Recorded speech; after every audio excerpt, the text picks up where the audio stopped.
Okay. So, all right. I think we're all here. All right, guys. Well, we're all here. The band's all here. And I guess it was like a Blues Brothers moment because the band is back together. The heart and soul of Roughhouse, the five guys that everybody in the Philadelphia area and even people around the country grew to know and love.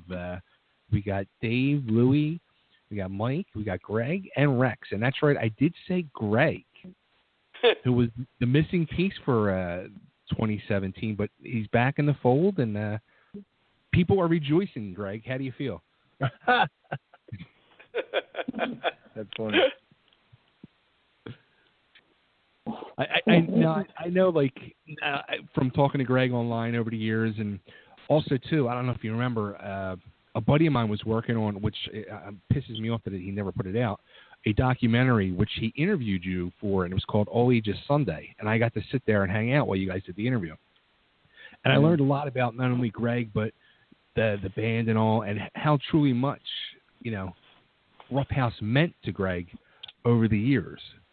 So being back now, Gregg, I mean, how happy do you feel? It's really emotional thing, because we started the band, you know what I mean, and like put so much time and energy into it, and so much of my life went into this that really,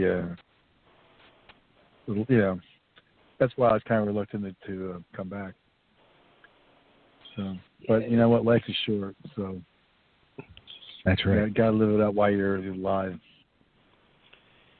Now, how did the whole situation happen where you finally got to come back? I mean, was there talks all along, or how did the meeting of I don't know on the band's end, but on my end, Rex was calling me all the time, and every time I go out and see Louis' cover band, he'd be putting a word in my ear and all that. So I thought, originally Mike had asked me, and I declined, and then Rex kept being a pain in my ass, and no, honestly, in the beginning it was a pain in my ass, but he actually started making sense, and I thought, yeah, he's got a good point here. And then I'd see Louie, and Louie and I, it's all hugs and kisses, you know what I mean? So it's always good to see Louie.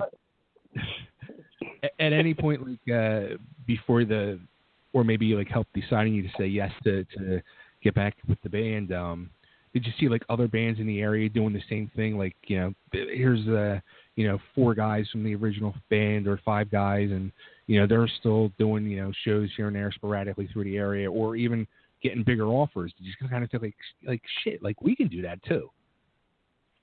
I didn't look at it that way. I just looked at it like I can really contribute something to it. Like, I love to sing. I like to give the high harmonies in there and stuff like that. And and I'm pretty deadly with the guitar, so I'm kind of dangerous. So I like to throw the guitar around, stuff like that. And Louis always says to me, "You gotta make sure you control yourself."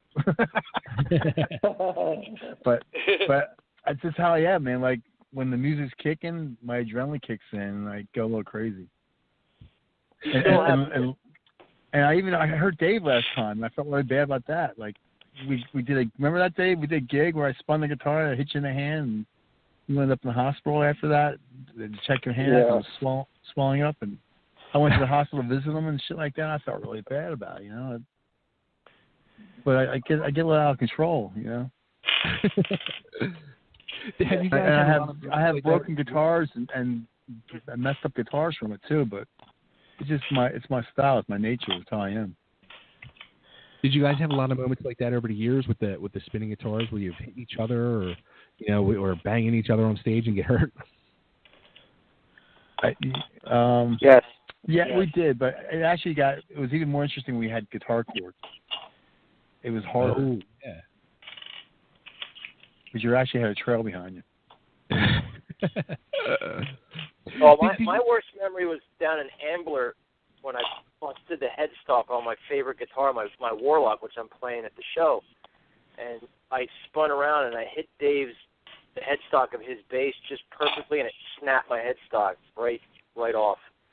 And it was just so heartbreaking. It was like I finally found somebody to fix it, and I had to put like a whole new neck on or something, glued it, or horrible. But yeah, there's a lot of guitar accidents we've had over the years. Yeah, and when I try and twirl my sticks or spin my sticks, you know, I got to be careful not hitting anybody too. A couple sticks before. No guitars Freaking flying guys. back at you back there, Mike? Not yet. I'm pretty good. I can pinpoint them if I have to. I got their backs. They got to remember I'm behind them. You know what I mean? So be good. You need good peripheral vision. You got it. Yeah, I always feel bad if somebody gets hurt, though. You know what I mean? You're not trying to hurt somebody. You want to make it a party and give 150%. You're not really into trying to draw blood, but sometimes it happens. And Louis the one who actually he's most at risk because he's roaming around the stage and they're spinning. You never know when someone's going to spin the guitar. He's got to have the best. I've had plenty of times in the past. Mostly the head, the face. Hey Louis, how many have you ever had it where you spun the mic and the mic flew off the cord and because I think it was the last show or maybe at Whiskey Tango you were like whoa I need tape. We were at Whiskey Tango and I told them that I do need my mic to be taped up right in order for me to to work it like how I like working it. And I knew that if I was going to spin that mic, it was going to go off to the crowd. That's already happened to me twice. Once at the Nook where I spun it, and it flew all the way into the middle of the crowd.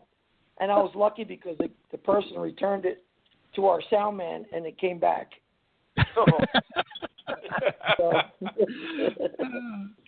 You know, back in the day we used flash pods. Back in the day we used flash pods, and one time Louis got blown up right in the face, and they had to take him to the hospital. Right in the face, Oh man! See, we took a lot of risks. We took a lot of risks when we played. We wanted to make our show. We always have a lot of pride being a live band. We have like a philosophy we've always had where, we're not just going to stand there and you can just listen to us play, which is cool. I mean, that's the way some bands are. But that wasn't really ever our shtick. I mean, we've all been influenced by Kiss and Thin Lizzy, and bands that you have something to look at. Like, holy crow, what are these guys doing next? And so we want to give people their money's worth. So we're willing to take risks like that, like Rex hanging upside down, or Gregg throwing his guitar around. I mean, and if you do that over the course of so many years, there's something's going to happen. So I mean, we used to have fake cabinets, fake speaker cabinets, and we'd have flash pods in them, and they would catch on fire, and that would be on purpose. And we'd have a roadie come up and with a fire extinguisher and Joe Senior put the cabinets out right while we're playing. We never stopped playing. It was part of the act. But, and as far as physicality, I mean, on stage, we're always moving. There's always, it's like five front man up there. I mean, there's always something to look at, and it's just the way we do it. Dude, we got to get that cleared with the fire marshal for the show coming up. Oh, What we'll do is we won't tell him. We'll just pretend it's an accident and then have Joe Senior run up with the fire extinguisher.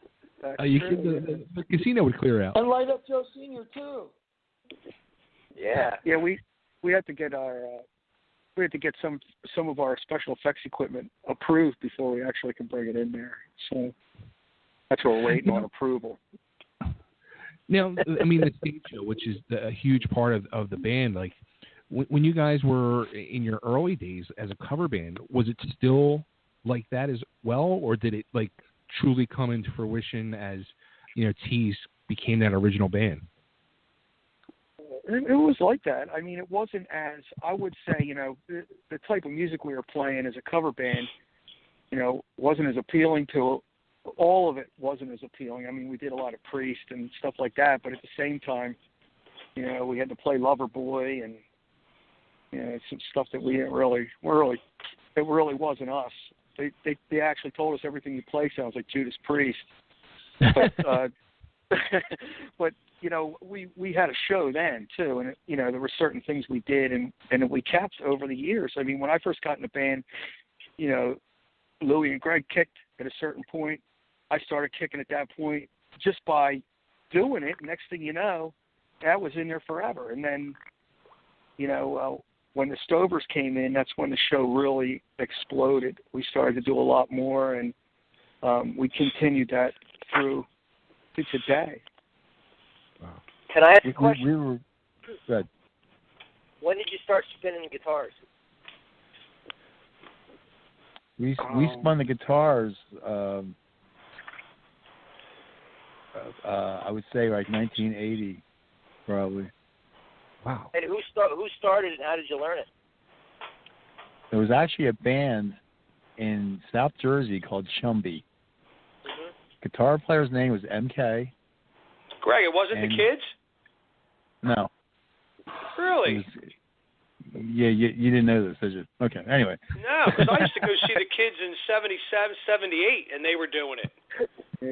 Well, I got news for you. Love the Dead End Kids, but they got it from Chumby, and Dead End Kids will tell you that too. Really? So MK, his band was called Chumby, and MK used to take a Stratocaster and throw it around. And he besides throwing it around his body, he'd throw it around his arms and stuff like that and do crazy stuff with it. Wow. And that was Chumby's doing out the Strat. And then when the Dead End Kids came out, they came out, 77?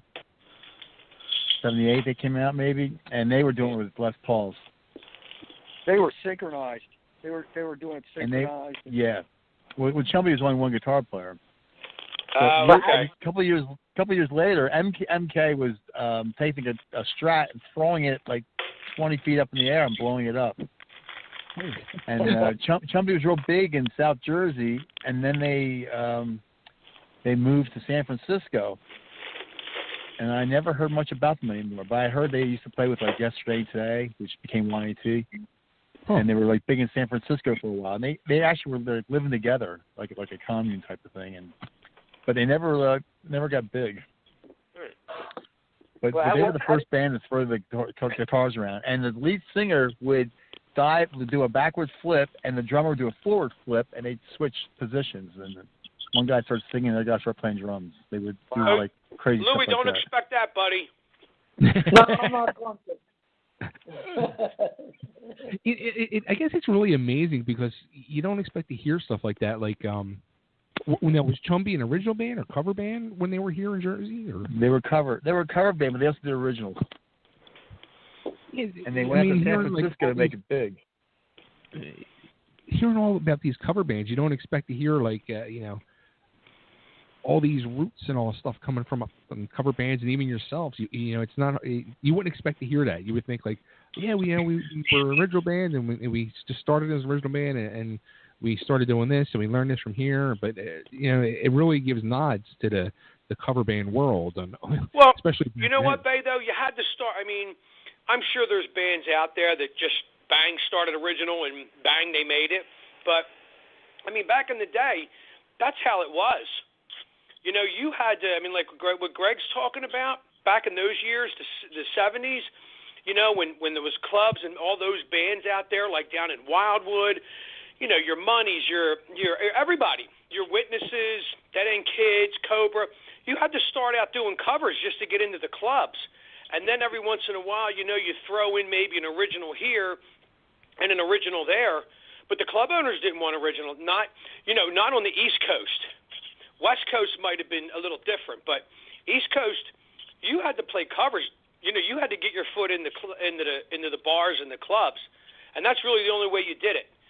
You were a cover band, and then you brought in your originals and worked your originals into the set. Yeah, Mike's right. When we first started, we just wanted to play out. You know what I mean? And to play out, you had to do covers. So we play out. We get our own gigs, and then we play parties and stuff like that. But then we were thankfully hooked up with a booking agent who booked us full time, and we just became a good cover band that drew a good following us around playing our covers. Then we started sneaking our originals in. and then we started. Then we made a 45, and then we made a record, and we started doing more originals. Then all of a sudden, it got to the point where they liked our originals to the point they can't see the originals. So we started like canceling shows. I remember we were supposed to play with Kicks, and we were supposed to play a bar gig that night, and we just told the booking agent, "Listen, we're playing with Kicks. Sorry." and they kind of accepted it. They weren't happy about it. You know, I'm sure we were on the blacklist, but I mean, that's how it kind of like started. You know, you go through phases. You want to play out first. You do anything you can to play out, and then you do the covers. Become a good cover band. Then you start doing your originals, and then you take off after that. You know. Hey, it worked for Steel Panther. Right? There you go. We were with them for 3 years. Oh, go ahead, Louie. What's that? You know, I thought you were going to say something. No, you know, another band that started out as a cover band is Slayer, believe it or not. Slayer was a cover band. Well, so was Poison. Really? I mean, look at Van Halen. So were they. Yeah, I mean, they were doing James Brown, and you know, You Really Got Me back in the day. You know, they didn't just do You Really Got Me for the first album. They were doing that back in their club days. Mm-hmm. Right. You know, so like Gregg said, like we said, you know, you had to start to get you wanted to get the name of the band out there, and that's really the biggest thing. So that's why, you know, like Gregg said, you had to step up that ladder. You get out there, you get the name out there, you do your covers, you do what you got to do, you throw in a couple originals. You know, you want to get people to like you, and then all of a sudden, people are going, oh, those originals are really cool, and then you turn the whole show around. Because then back what do you guys think? Like back in the mid '80s, all the clubs around here, or all the Jersey clubs, they turned to originals. They weren't hiring cover bands. You know, with that, and that's when all the original bands started coming out. You know, your Cinderellas, just all them bands back in the early to mid '80s. Weren't they a cover band, Cinderella? That's what I'm saying. Yeah. You know, they were cover band, but then all of a sudden, you know, the clubs weren't hiring cover bands. You know, Right. the Empire wasn't doing cover bands; they were doing all originals. Mostly. Keep in mind, though, that the drinking age in New Jersey changed. You have to keep that in mind. They were 18, and then like around 1988 or 81, 82, around there, it changed to 21. Yeah, went back to 21. Right there, they lost a lot of clientele. Yeah. Yeah, because I was 18 when I graduated, which was 79. So within those couple years. That helped the original scene, though. I think that club owners weren't getting all the people to come out to see the cover bands anymore because the age went up. And so they started looking at original bands, and original bands started bringing people in too, you know. Oh, original bands were coming out of the woodwork. But then you had the scene. You had the South Jersey scene. You had like Bonnie's, Galaxy. Right. Do you guys remember? Do you guys remember the first time you guys played an original song? Yes. Were you terrified? Wow. Curious. Not How long ago was that, curious. guys? That was before Dave was in the band. It was me, Louie, and a bunch of other guys. At least 100 years ago. But it was. But the thing was, it was a curiosity thing. And the first song was Party Hardy, and we were just trying to see, you know, if it would go over or not. You know what I mean? So you play that Party Hardy for the first time. Does it go over? Does it go over like Gangbusters? No, it doesn't go over like Gangbusters. People are kind of like, who did that? Who's that? Like, people are kind of curious. You know what I mean? This is the first time I ever heard it. Yeah, I mean, how many songs have you heard? Hit songs have you heard? Like the very, very first time you heard it, you were like blown away. You have to hear it a few times, and then it kicks in. You know what I mean? How? Even when, I'm sorry. No, go ahead, Dave. Even when we broke away, it was we were with we had an agent as a cover band. I mean, we were, you know, I got in a band at 80, and it was you know, it was 98% cover music. You know, we played a couple originals, but then we signed up with an agent, and then for the next 3 years we played full-time covers. And they kept renewing our contract at the end of every year. They had a 3-year option. They had a 1-year option after every time the contract expired. So we get a letter saying we decided to extend our agreement, So, which was good. I mean, we cut our teeth there. We learned a lot about each other, and but we were playing covers. And then the day came when, we had a full set of original music. And we decided, now that our contract was up, we decided that we wanted to play original music, after whatever happened, to make that happen. And so we booked a show at the Forest Lodge Theater. I'll never forget this. It was in December of 1984, maybe. And I was so worried. I didn't think anybody was going to come. And, we planned on playing a set of originals and a set of covers. And I think we had we had the whole place full. And that's where I thought to myself, we have to keep going in this direction. So it was a big risk back then to play all original music in our market. Sure. Is that when you guys had the image with the rags? When you were doing that? My next question. No, it was right before that. It was right before that. It was starting to morph into that, but I mean, it was a year or so before that. You did a full set of originals without your old image. Oh. We developed the following though. We developed the following playing covers first, and then we incorporated our originals, and the originals took off. So the cover people would come out, and then we'd catch all these other people too. So we had a good following before we went out there playing original music. Like nowadays, man, you get a band that writes a set of originals, and they'll go play as a 7th band in a lineup, Right. And I'm glad that we didn't have to do that. Now, how about you at which I didn't even realize, you guys released an actual 45 first, which I guess was Party Hard? Yeah. I'm going away on that B-side. Oh, wow. Now, is that how, things led to you guys being, on... Because weren't you guys on a couple compilation albums, too, throughout the country or something? Monsters of Rock was one of them. We were on a compilation, Hit Parader, Iron Tyrants. Iron Tyrants.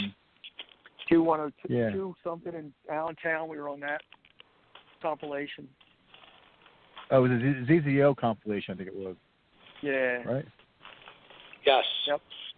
So when things like that start happening, you guys are probably like, okay, we're on to something now. Yeah, that and Kerrang. Kerrang was huge for us.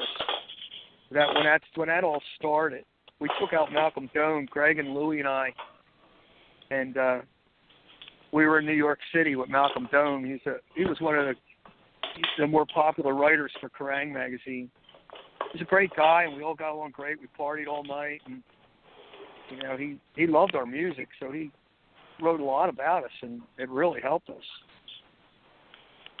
Wow. You know what's cool, Dave? I just saw an AC/DC documentary, and Malcolm Doane was all over that. Really? That was pretty cool. Yeah. He was such a nice guy. He's still doing it. Yeah. We met him one time. I only met him one time. And that one time I met him, he was such a great guy, So what's cool about the whole band thing is that, like on Facebook, 2 years ago, they had a thing on there, top 10 albums or top 10 bands that should have been huge, and it was Hanoi Rocks, it was us, it was Jet Boy, it was all these bands that I really liked a lot, and we were on that list too. It was like, wow. Yeah. Yeah, that made me. That cool. was like, wow. Yeah, I and love there's a couple Rocks, books man. too. And I was just going to say, Bay, there's a couple books. There was one. I'm looking at it right now. American Hair Metal, and it just goes through. It just goes through a lot of those bands back in the day, and and we ended up, we were one of the bands that they wrote about. Every band got a page and a picture. It's called American Hair Metal. It's pretty good. I still think, even to this day, you can listen to the music and the songs are good and all that. It's great, And but the people that have seen us live, that's where we really come across, and we really can I guess communicate our music to the audience. Yeah, I mean that was and I've told the story a million times. Like when I first saw you guys, I mean I remember hearing you guys like every Saturday night. I would have to rush home to listen to Metal Shop, to hear Party Hardy or whatever the King of Dirt would be playing. But when you guys you played that show at Second and Chestnut with Keel, and me and my buddies took the buses down to Second and Chestnut and spent the day down there with thousands of other people and saw you guys.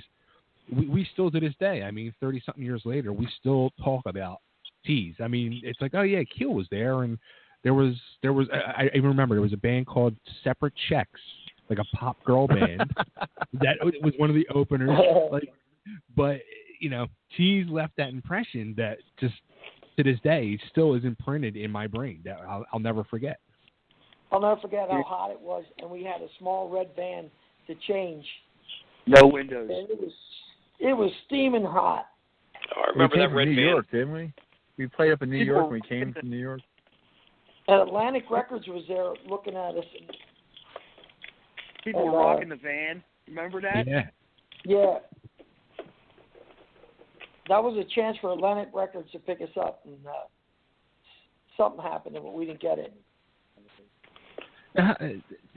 What's funny about that is Jason Flom from Atlantic Records called me a couple years later to talk to me about the band, and by that time Columbia was involved. Now how about Jason Flom ended up doing White Lion? Okay, I thought that name sounded familiar.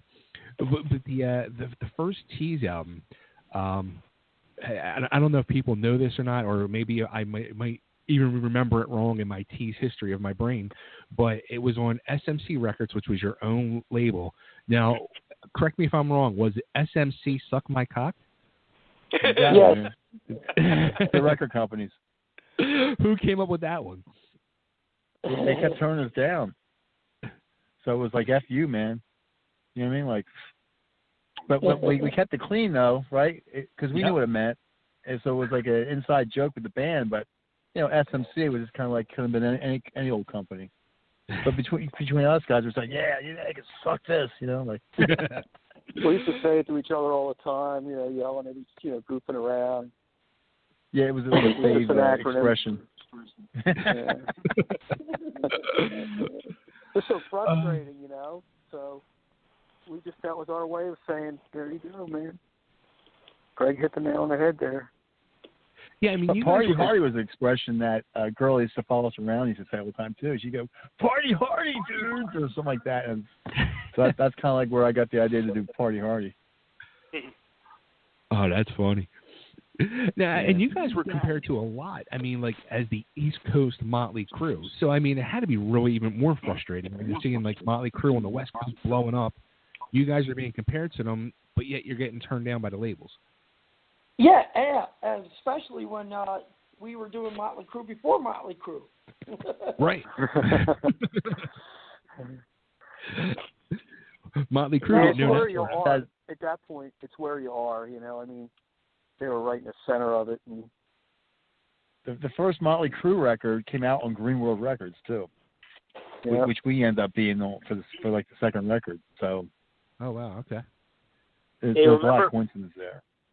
Remember that Kerrang article came out where you had a fan write in? It was Andy Cintron wrote in a letter, and he, expressed how awesome the band was and how they blow away Motley Crue and Twisted Sister, and he named all these bands and said Teeze blows them away on stage, and it was that vibe. When I first saw Teeze appearing in Kerrang magazine or Rock Scene or some of the other magazines you guys appeared in, I was like, whoa, my favorite local band, and here they are. They're getting national exposure, international exposure. It was amazing, and that's how it was. It was that magical feeling, like you were saying, Bay, down at that big show. I didn't see that show, but the shows I've seen in my area, in Allentown, Bethlehem, New Jersey, Hackettstown, at the Nook, when I'd go see them, it was magical. They'd hit the stage, and it was it was just this goosebumps, It was and then the album, garnered that feeling. Like Dave said, you got to see the show. But once you see the show, the album reminds you of the show. You know, it's like that. Right. The energy on that first Teeze album, just the raw energy, it's pumped up, and it's just like, you know, it epitomizes what the show was back at that time. I got to be honest too. I mean, the way it is now, Bay. You know how, you know, with Gregg back. I mean, and the way we've been working on our show, I guess the past 6 weeks, something like that. I walk out of practice with that same feeling that I used to get. You know, that same kind of, you know, you get a little cocky, you get a little confident, you know, and like, you know, you worked real hard your whole life at this point. We've all worked real hard our whole lives, and you know, on what we do, and to come together now and have it, you know, it fits like a glove, you know, and it feels like, you know, we could take over the world. You know, you walk out of practice like, wow, I'm not a nobody. You know, it feels so good to walk out of there. Everybody's in sync, you know. I'm locking in with Mike, and it just feels wonderful. You know, it's not like the physicality, the energy, and the physical endurance we still got to put out. You know, yeah, but I have to agree with Dave though. It feels like you're in a gang, and the gang can kick anyone's butt. You know what I mean? Like you feel like you'd be playing with Motley Crue, and you would kick their butt. Like you got that feeling of confidence, and then like you're untouchable. Like you could, you know what I mean? Like stand right. You could go toe to toe with anybody on stage. You know, that's how we used to feel. You know, and we would, you know, some band would ask us to open for them, and we'd be like, oh my God, those guys are really good. But at the same time, it wouldn't be like, we would have absolutely no fear of blowing everybody away in the audience. There will be absolutely no. We played with Eddie Money, right, as a surprise. Vixen, they bailed out, and I'll never forget this. If I could tell the story really quickly, I'll never forget this. Mike and I go out there, and Mike used to wear headphones, and we never sampled or anything like that. It was a click track, so we wouldn't play too fast. You know, we tend to get excited. Next thing you know, the whole band would take off. So we would program the click track, and we'd have the different tempos, and he would just hear a click in his head. And I think half the time he shut the thing off anyway. But we're out there. We go out to the stage, right? We're at some civic center in Hartford, Connecticut, I think it was. And we go out, and we go to set the click track up. And I've told the story before. All we hear is this murmuring sound. And I look out, and I saw more people than I've ever played for in my entire life. And I thought to myself, and he looked at me, and I looked at him, and we just were like, holy cow. It was like right there, it made everything. It made every bad thing that happened to me because I was in the band, you know, every sacrifice I made, it made everything worth it in that second, you know. And we got out there, and just like the five of us, we didn't flinch. People were looking at us like, what the hell is this? And we won them over. You know, I mean, you look at every single person standing in the front row, you know, you look them in the face and you say, this is what I'm doing. You can like it or get out, you know. That's pretty much the attitude you have. And they know you mean business, and they respect that. So, and I feel like that, and I think Gregg just said it too. It's like a gang. You feel like all the parts are together now. The machine has every nut and bolt it needs to go, and we're thumping now, man. I mean, it's really exciting. It's really a challenge because you got people who never saw you before, and you have 30 minutes to take them and get them into your music. So you really got to, like, it's a major challenge to get them to, like, look at you and appreciate what you're doing. You know what I mean? Like, so you really work hard for it. And especially, really who you're opening for. Yeah, you know, I mean, it was Eddie Money. You know, number one, Eddie Money. So totally, you know, different crowd. You know, I guess slightly different crowd, but not expecting us because they were expecting Vixen, right, Gregg? Wasn't Vixen on that supposed to be? Yeah. Yep. And so we're coming out, you know, hair, clothes, makeup, and they're like Dave said, they're like, whoa, hold on a second. And we got 30 minutes, man, and when they see you're giving all, they respect that. They respect that. next night, who was on the side of the stage? I look over. Yep. Eddie Money's watching us the next show, and hanging with us, talking to us and stuff, and yeah, he was pretty cool. Yeah, nice guy, But that's just how that's kind of like that mob mentality. There's 5 of us, and we're going to do what we do, and we're not going to, it's because we're playing with Eddie Money. We're not going to wear different clothing. We're not going to sing different songs. This is what we do, and this is what we are, and that's the way it is. Yeah, the challenge is too, like as the different tours that we did or the different shows, like opening up for Kicks or White Lion or some of the other shows where it's more of our peers, we got to step up the game because the crowd's there basically to see that headliner, and that's a whole different challenge. And then when we went on tour, and we're going all the way out to the Midwest playing to some people who some people didn't know who the hell we were. So we're there playing in Milwaukee to maybe some people have the album, but we're playing to a crowd that doesn't know who we are. It's like a different kind of challenge. And all those challenges I noticed, like learning from Dave and Gregg, like you treat that crowd of maybe 20 or 30 people the same as you treat the crowd of hundreds of people, that you're looking people in the eye and winning them over and jumping on top of the table or whatever you got to do to get a reaction from them, Yeah, some bands get it wrong. If 5 people show up, you're not playing to 5 people. You're playing to everybody those people know, because if you blow them away, they're going to tell people, and then they're going to tell people, and, that's the way it works. Did you guys ever have, playing with one of your peers, like Rex said, did any band ever come to you guys, knowing how explosive your show is and ask you to tone it down? Good question. I don't know. We've had bands who were rude to us. Yeah. And we're very friendly. We had a lot of bands that were rude to us. But tell us to tone it down. Not that I know. I mean, not that we would never. Not that we were. We pretty much did our thing. Yeah. Our cover agent told us to turn it down. I mean, the booking agent asked me to turn it down or tone it down. We didn't that was cover band days. Yeah, we didn't open. When I was in the band, we didn't open up for that. We opened up for Blackfoot, Eddie Money, White Lion, Kicks. We didn't open up for that many bands, really. I can't remember. Well, we opened up for I guess. Who? Yes. No, I'm saying a lot of that was before. We opened up for bands before that. The Kicks was always cool to us. Oh, yeah, they were always kick-ass.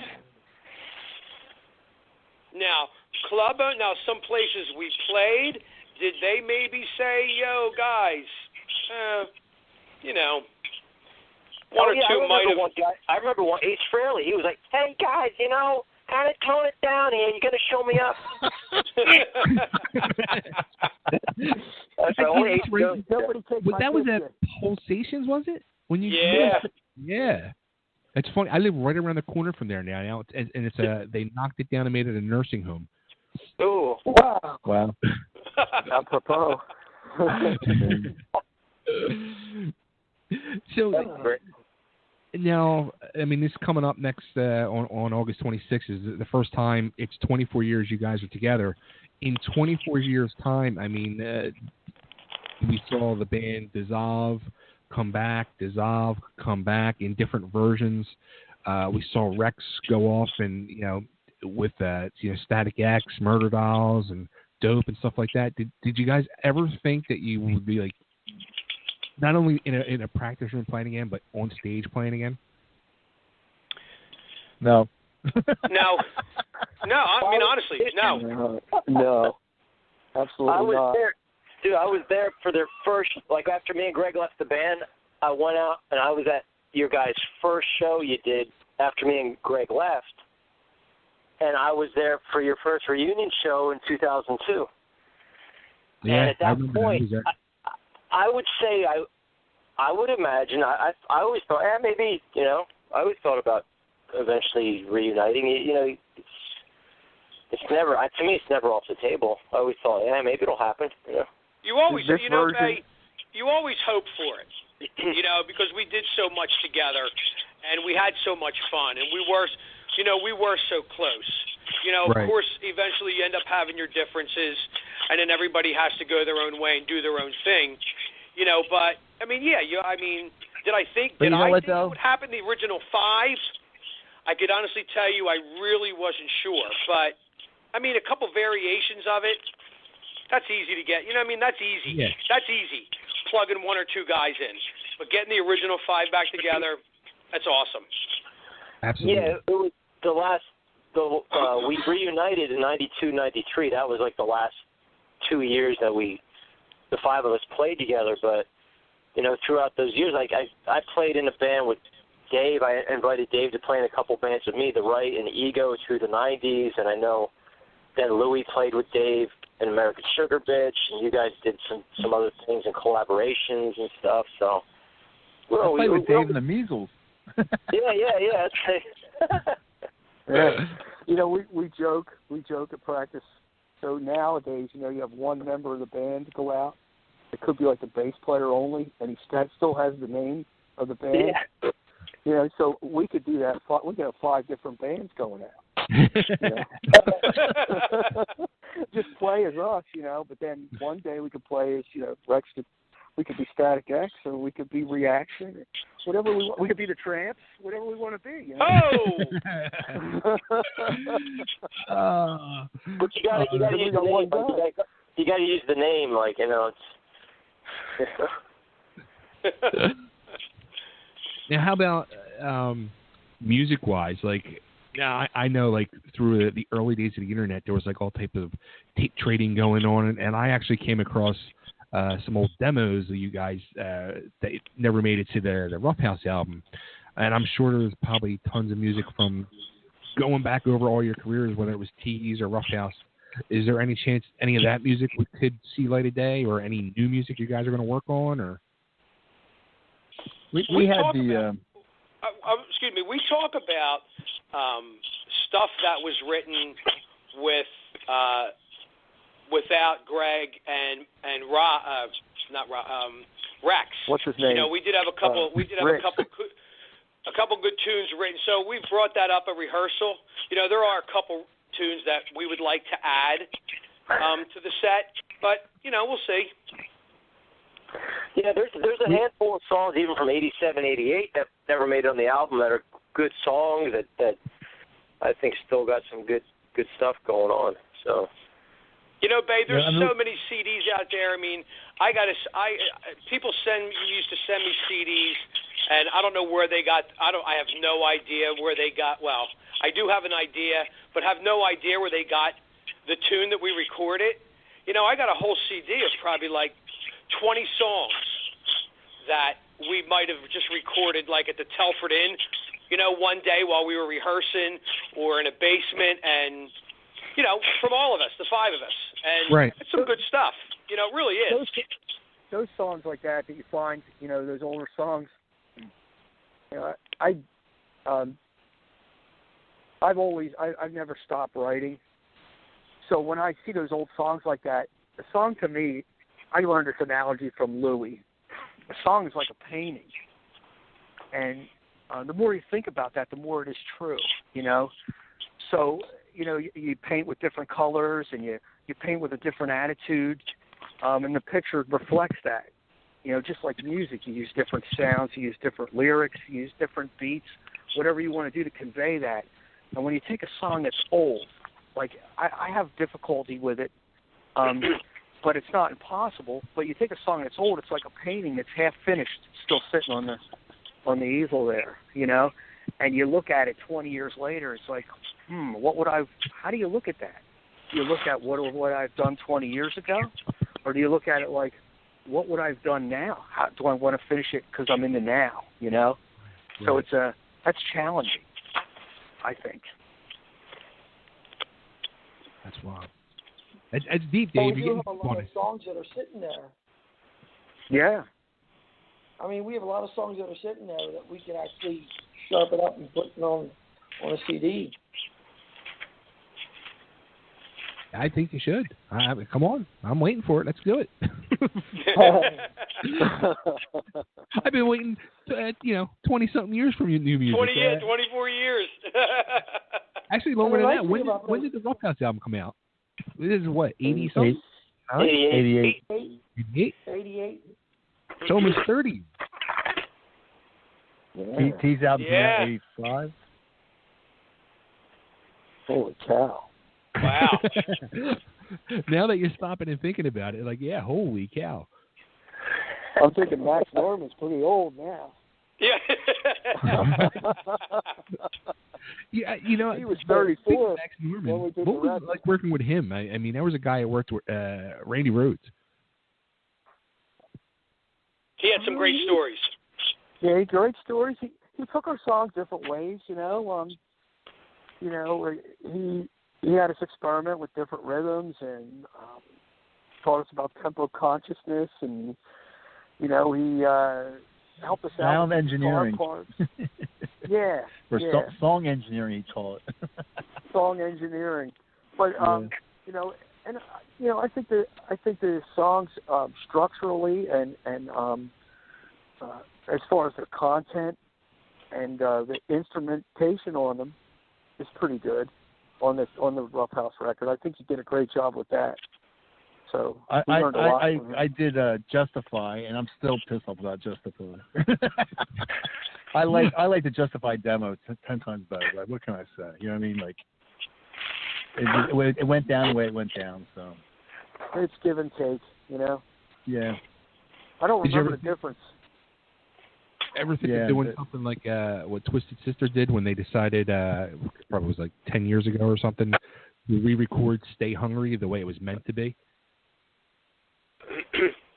It's funny you should say that, because Cheetah Chrome was, Jackie Bayman just sent us an interview about Cheetah Chrome doing Young, Loud, and Snotty, the Dead Boys, and redoing the first record. I thought, interesting, because this is how we really wanted to do it, and they redid the record.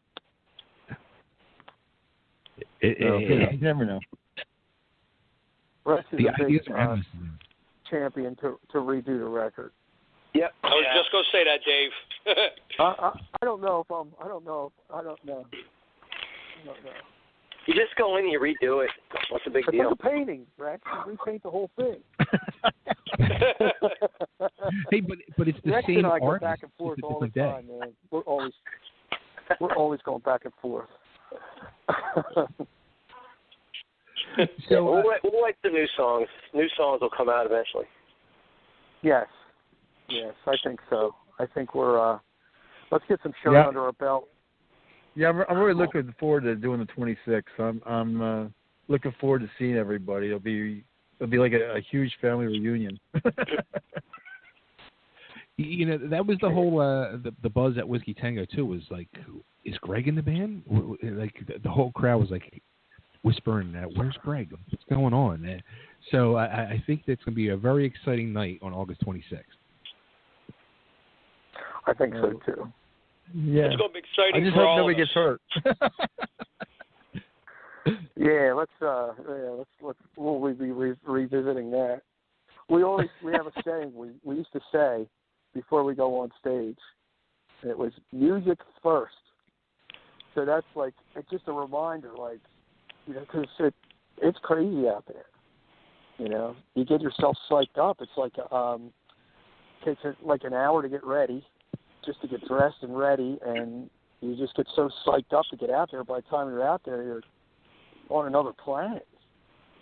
It's awesome. And Bay, let me tell you, again, sitting back as the drummer at rehearsal, watching the original four do what they used to do, plus I can tell you, goosebumps, man, goosebumps.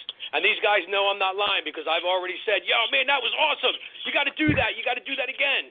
So seeing the moves that these guys are bringing back and, adding, it's awesome watching them from behind.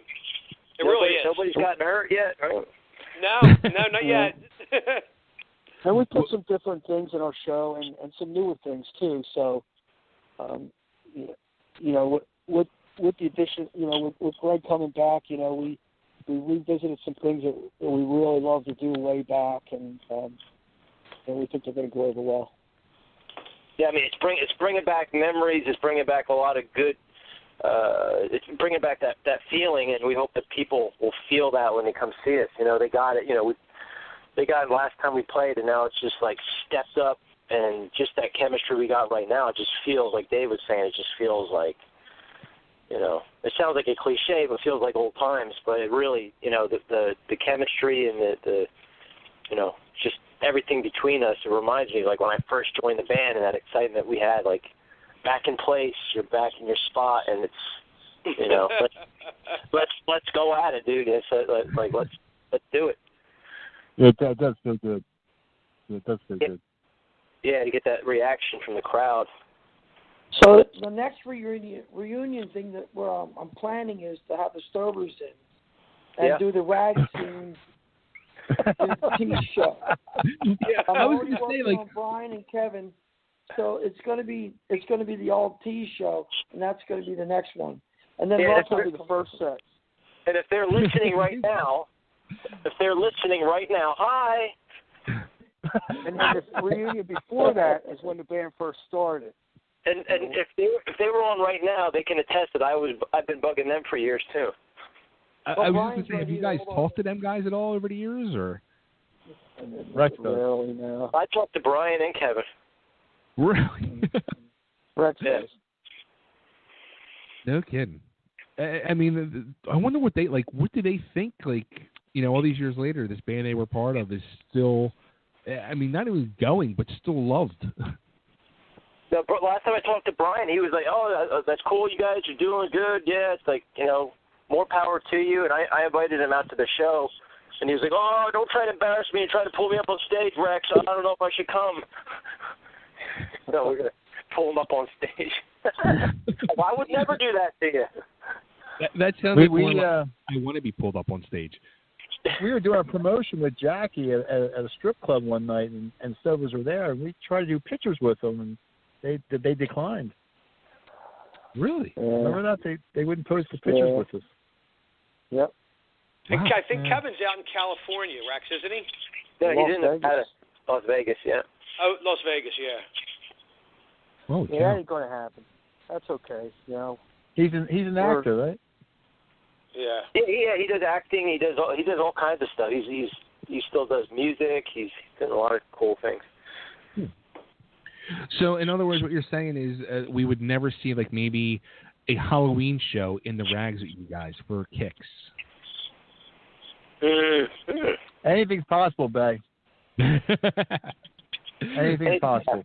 Anything. The right word there, Bay, I think, is Bible Halloween verse special. Anything's possible. I didn't think I'd be playing with these guys ever again, and look what happened. Right? That's what I mean. You can never say never now. Yeah. That's true. That's true.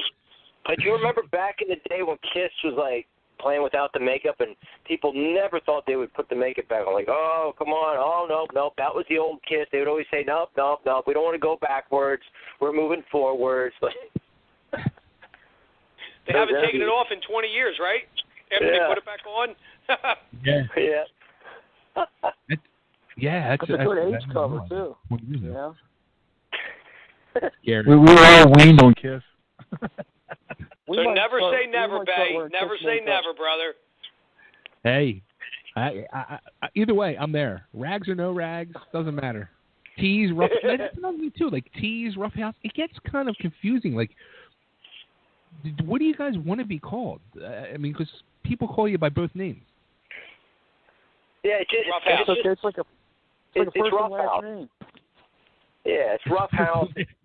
You know, the album. It's this lineup. Obviously, this lineup is Roughhouse. You know, so it's. First lineup but was this lineup at one point though. Yes, this lineup was Teeze too at one point. You know, I would think of it as a first and last name. You know, like John Denver, John Cougar. That's funny. You know what I mean? Go like, Dave. And you know, we were called Pantera actually for like a month back in the day. I don't know why. We had to change our sold name. T-shirts too. Remember that? Yeah. So we could have three names like John Cougar Mellencamp. What was the other name? Pantera, before they were out, of course. I remember you had a T-shirt, a Pantera T-shirt, didn't you?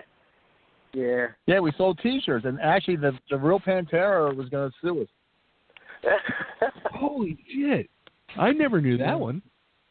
Yep, from Texas. Yeah, so, I mean, if people identify, whatever they identify with, you know? I mean, we don't have this big marketing, this mass marketing plan ahead at this point, and, that's why it's like that on the Facebook page. A lot of people know Teeze. A lot of people didn't know Roughhouse, A lot of people know Roughhouse and learned our history, so. Right. And that's why we sell both shirts, too. There you go. And I mean, we have a reputation for being a great live band, and there is a reason why we have that reputation. So come out on the 26th and see for yourself. That's simple.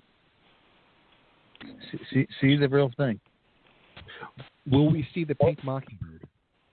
Sound kind of like Gene Simmons. Wait a minute, there's actually another Teeze Roughhouse in Ohio. There's a Teeze Roughhouse in Ohio band. Really? With both names? Yeah. They don't do any moving or anything like that. They don't move around. In fact, they're like statues. People are knocking them down. The birds are dropping their poop on them. Are they Confederate generals? They're pulling them down right now as we speak. All right, we're gonna have to get out to Ohio. We're gonna have to travel to Ohio and play a show. Oh boy. That was good one, Lou. That was a good one. Cool. All right, so I guess we can wrap it up, guys. We're August 26th, the Block inside Harrah's, the Block at the Premier Club Casino. Yep, it's which Gregg is yet to be on that stage, so this is going to be really good for Gregg. You got a lot of room to play, Gregg. I was asking those guys about that. If I knock a microphone over or something like that, because seriously, even Louis says you got to calm down, dude. But I have a hard time calming down. Like I'm wearing a hard I get hat. crazy. We'll put some lorazepam in his I'm wearing my Pepper. cycle helmet. I tell you, we played with Kicks one time, or it was Funny Money, whatever, and I smashed the guitar. And Steve Whiteman's standing right there watching me, and afterwards we come off the stage, and he comes up and he goes, "You know what? You're a real rockin' mother effer." I'm like, and I was like, wow, what a compliment from Steve Whiteman. And it's like, yeah. That could be the new merchandising thing. You sell hard hats, and on one side it could say Roughhouse, the other side it says Teeze. You sell them to the crowd. And avoid flying guitars. That's a great idea. Yeah, that's good. The tickets are at eventbrite.com. It's EVENTBRITE.com. You can just go in there into that website, type in Roughhouse or Teeze, and you'll see our thing come up. And tickets are $10. $10 for the show. So, it's priced low. We want a lot of people to come and see what we got going on. Yeah, I mean, it's actually cheaper than last time, and this time you're getting the full 5 original guys. So, is it $15 at the door? 15 at the door. Yeah, thanks. I forgot. And 10 in advance, 15 at the door. And there's a code you got to put in there. I don't worry about no code. No, I mean, that was before, Bay. I don't think you have to do that this time. Okay. Yep. Doors are at 8 o'clock, and there's 2 openers, Far Cry and White Trash Stars. But doors open at 8. 2 very good local bands, so check them out as well. Cool, guys. Well, there we go. We'll be rocking out very shortly. Hey, thanks, Bay. Thanks for having us, Bay. We appreciate it. Yeah, Bay. Thank you so much, man, for everything. This is our first interview as us 5 together in 24 plus years. So how about that? Yeah. At least, I've asked Dave for years. I wanted to get you guys to do a show. At least I got the full 5 of you in an interview at first. Yeah, and we'll also, like, sometime in the future, Bay, get a video interview going. Maybe we'll all come in and, do it all together. Yeah, that's what I wanted to do. Like I was telling Rex, my buddy, he started like a small little video production company, and it was great. Like, he had rented. He's got like a little small office, and then he rented in the building next door a second floor that he was using as a studio for stuff. And actually, the guy had it sectioned off. Like one half, the guy has an actual recording studio up there, and the second half, my buddy was using for videotaping like interviews and his little TV episode things he's doing. And I was like, oh yeah, that would be cool. And then I forgot he closed it up a few months ago. He gave it up because he wasn't using it that much. I was like, fuck. So we'll figure something out. You hook up with Matt Porter. Matt Porter's the man. Yeah. Interesting. I didn't even think of that. Yeah. Okay. Now the wheels are turning. Okay. Well, thank you again for having us. We appreciate it. Yeah, thank you, Bay. Always, guys. Always. Can't wait. My Roughhouse Teeze dreams come true again on the 26th. Thanks, brother. Take care. Take care, guys. Bye-bye then. See you, Bay. Thank you. See you, Bay. Bye-bye. Yeah, man.